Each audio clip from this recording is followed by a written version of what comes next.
Hello everyone and welcome to another video where I compare things between the Yokai Watch games. Today we'll look at the final bosses, mckraken, dedtime, whisped cream and the ghoulfather, within the context of their own game's finale, so I'm not going to talk about mckraken or dedtime's redemption arcs. I'm not going to look at the Japanese games, as like I mentioned in the last video, I haven't played them, and without further ado let's get into the video. First up we have the final boss of Yokai Watch 1, Chairman Squidilius mckraken. Story-wise, he doesn't really show up until the last couple of chapters, but don't really mind that, as the first game's story is just supposed to be a collection of different stories which don't really have much to do with each other. mckraken wants to stop humans and yokai from interacting with each other and believes all humans are evil, and yokai who side with humans are traitors. Prior to the events of Yokai Watch 1, mckraken took control of the yokai world after the death of Ancient Enma, who had just been called Lord Enma at the time, and Lucas, who's Lord Enma's heir, to the human world and raised as a human. In the second last chapter, Dr. Madaman attempts to get rid of the player to stop them foiling mckraken's plans. After Dr. Madaman is defeated, we see mckraken for the first time through Dragi's crystal ball. During the final chapter of the game, the player confronts mckraken in the yokai world after making it past white yokai who are under the influence of mckraken. This is when we fight his first form. We can choose to target his head or his hands. Targeting his hands won't do any damage, but it can disable any attacks he does with them, like draining HP or soul meter. One of his attacks, Element Ball, can be multiple different attributes, and his ultimate, Squangry Blast, even has a big countdown saying Squidoom in blank turns, where the player has to deal enough damage before the number reaches 0. Once his first form is defeated, he sends evil yokai to the human world for the player to defeat, and the player even has to fight the first boss of the game, Slimeamander, again. The player then returns to Mount Wildwood, to the entrance to the yokai world, where we see mckraken again and fight him in his second form.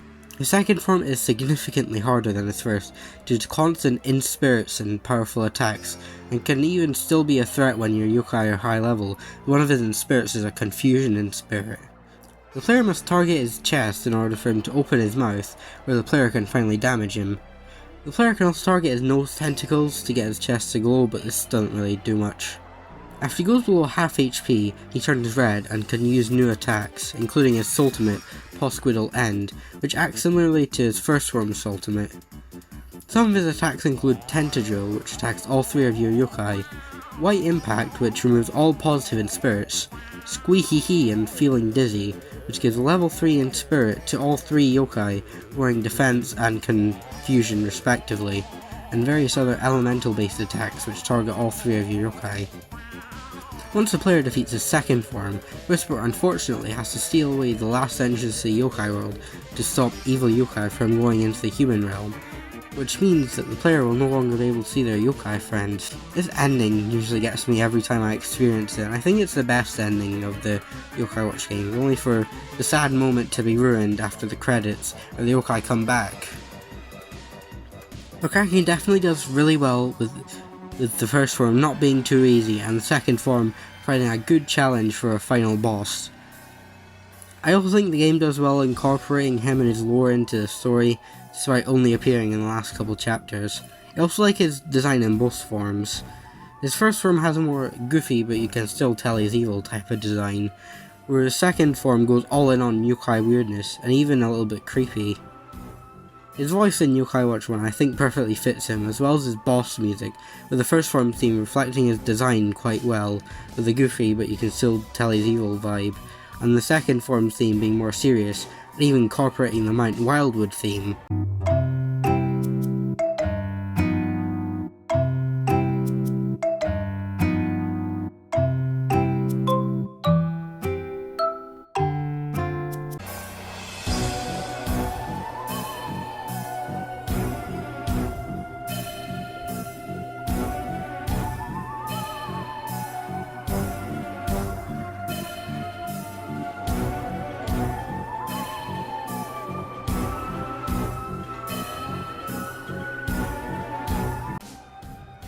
And near the end, we hear an upbeat version of the main theme, which is kind of saying like, "You can do it!"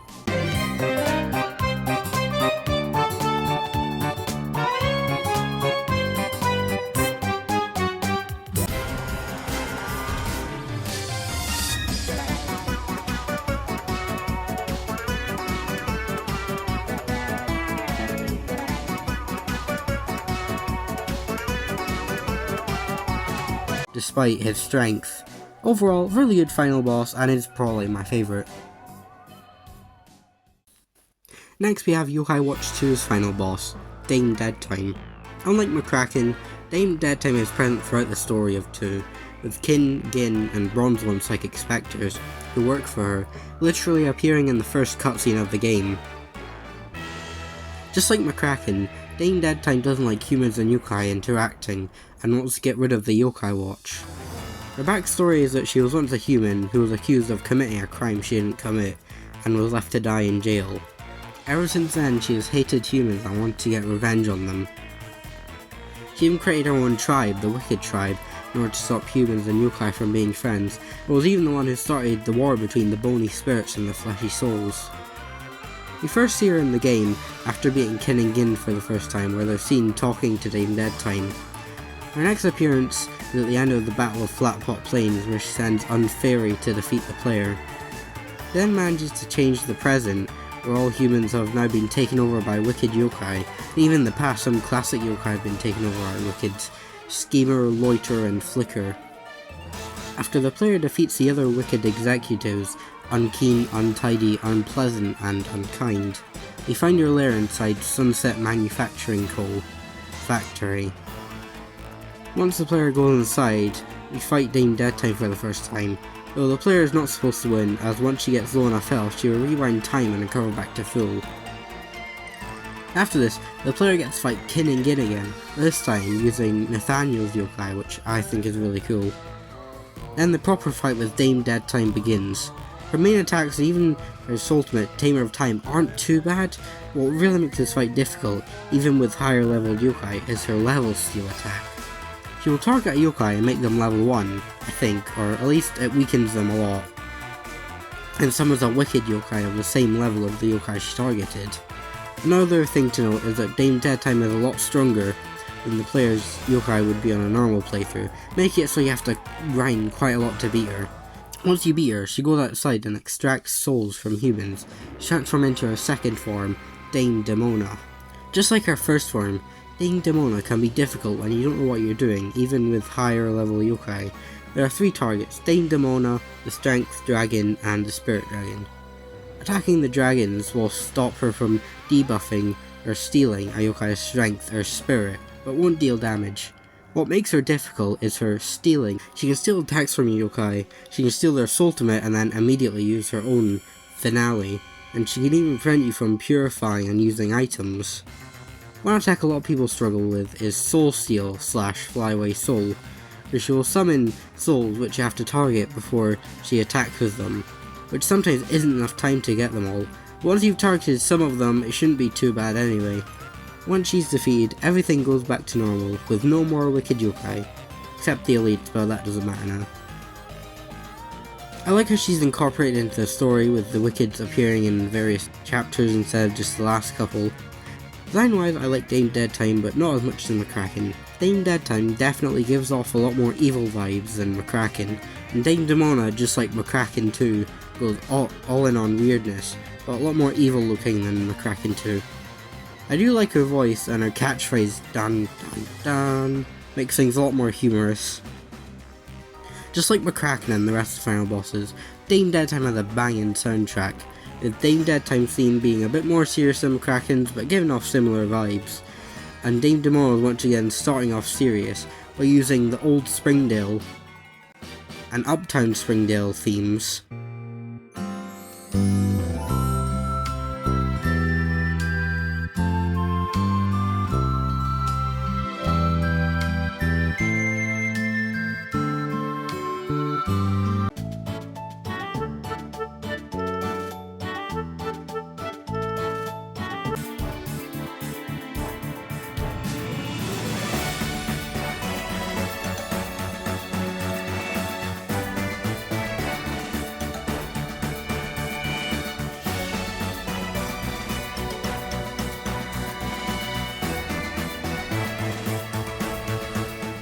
In the "you can do it" part. I like Dame Deadtime's boss gimmicks and how she's in the story a lot more, but I really hate the massive difficulty spike and needing to grind for her. Up next is the final boss of Blasters, Whisped Cream, the big boss version of Whisper. He appears in the main story as early as Chapter 5, being described by the Knuckle brothers after beating Slimamander, with a description sounding suspiciously like Whisper, though no one suspects him. He later appeared at the end of Chapter 9 to talk about how his plan is a success. During Chapter 10, the player is tasked with helping QB, Venok, Shogunyan and more to defeat Cream Puffs who are a part of Whisped Cream. And afterwards he explains his master plan to take over the world. The next mission is just collecting parts from the future in order for Signaton to build a weapon to help defeat Whisped Cream. You then fight him in the final mission.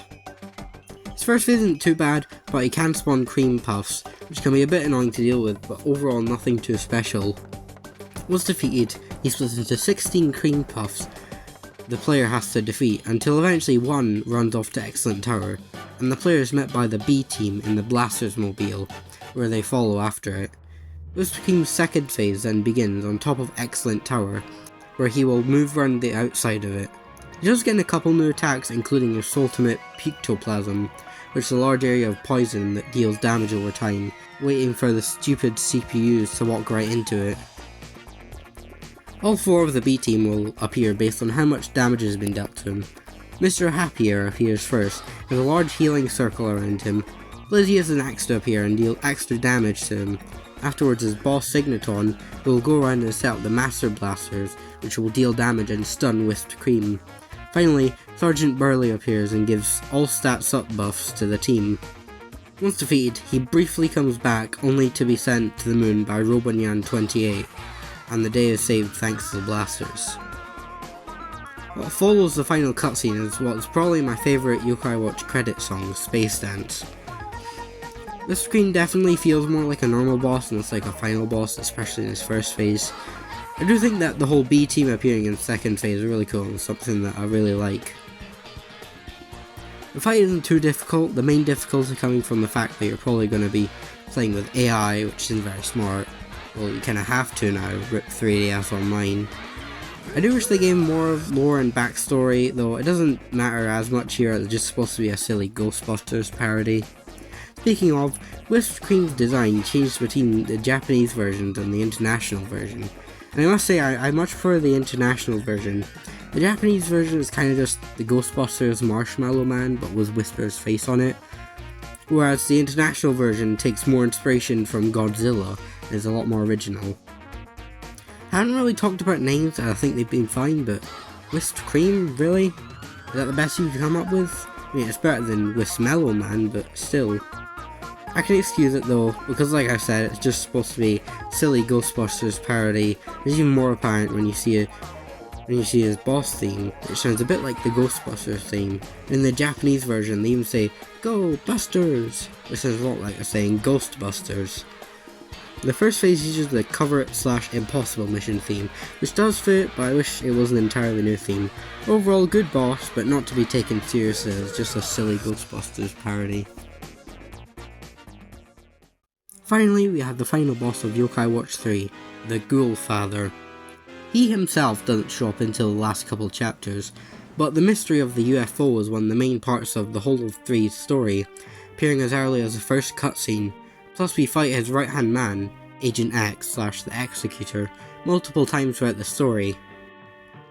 When he was younger, the Ghoulfather tried to prove that aliens exist, and when he saw one, no one believed him, which led to his family abandoning him and becoming a yokai. Agent X then saw how hurt he was and decided to help him fulfill his dreams.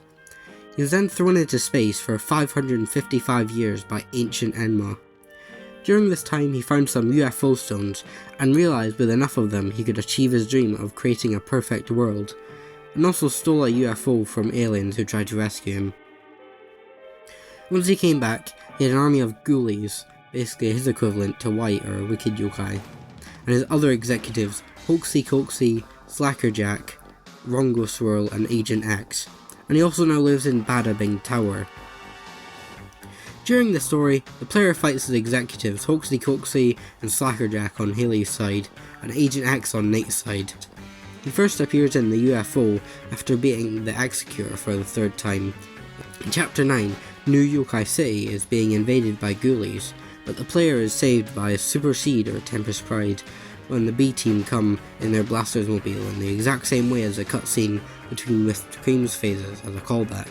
The player then has to beat Hoaxy Coaxy and Slackerjack again, and later the last of the executives, Rongo Swirl. The Ghoulfather then rises Bada Bing Tower up and surrounds it with a force field, which is eventually broken by the Great Bite Shark. The player then enters Bada Bing Tower and has to conquer all of the dream floors before making it to the 555th floor to confront the Ghoulfather, after beating Agent X again. Before we fight him, he turns Blunder and Folly into ghoulies to show what he is capable of if we lose. The fight itself is a bit on the easier side, but that's mainly due to 3's battle system making it easier to dodge boss attacks. Some attacks, like Ghoulfather Awe, where he inspires all 3 yokai making them unable to move, and Gather the Family, which summons 3 ghoul family for a bit, making it impossible to damage him, can be difficult, but for the most part aren't too bad. Dodgeable moves like X Vacuum Kick, UFO Soul Cutter, and his ultimate, Take the Cannoli, due to 3's battle system can be easily dodged, but can be a threat if you have yokai out who can't move due to Ghoulfather Awe, but at that point, why have you not switched them out? I say this, but the footage in the background I'm just being stupid and my yokai are still out when they're inspirited and they get hit. After he's defeated, he takes Nate and the gang to his UFO where the Ghoulfather absorbs the power of the UFO to become Dawn Spiracy, which, just like his first form, a bit easier than your average final boss due to 3's battle system, but I still have a few tricks up his sleeve to make it more difficult and interesting. Just like mckraken, he has attacks that damage all 3 of your yokai, like Denier of Dreams, which also steals soul, and Gravitational Pull, which damages yokai, as well as changing their position on the board. But for most of his attacks, he harnesses the power of his bottom mouth, which is called the Mouth of Truth, to use the power of various myths and legends. This is mostly seen with an attack called Dawn Spiracy Reality, where he will say a phrase, and depending on what he says, he'll use different attacks. These range from Pyramid Power, which switches a yokai out for 10 turns,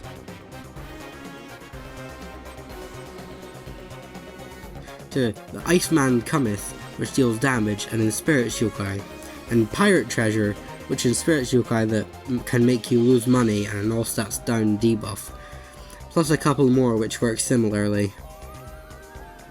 He can change the background with Dimensional Drive, and once the sun is in the background he can activate his ultimate, Conspiracy Blast, where he pulls the power from different myths and legends like a Yeti, an ancient tablet, and even a Noko.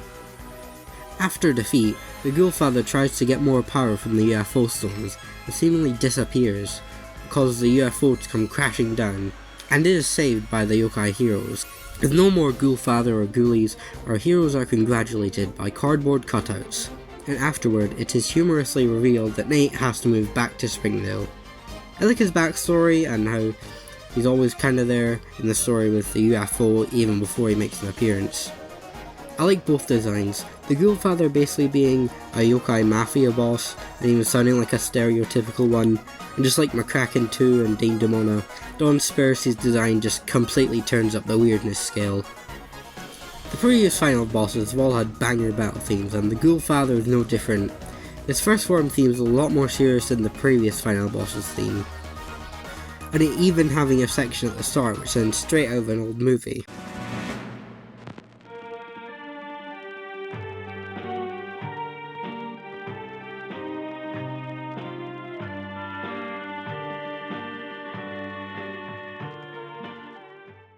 But still has some cartoon sound effects so you still know this is yokai.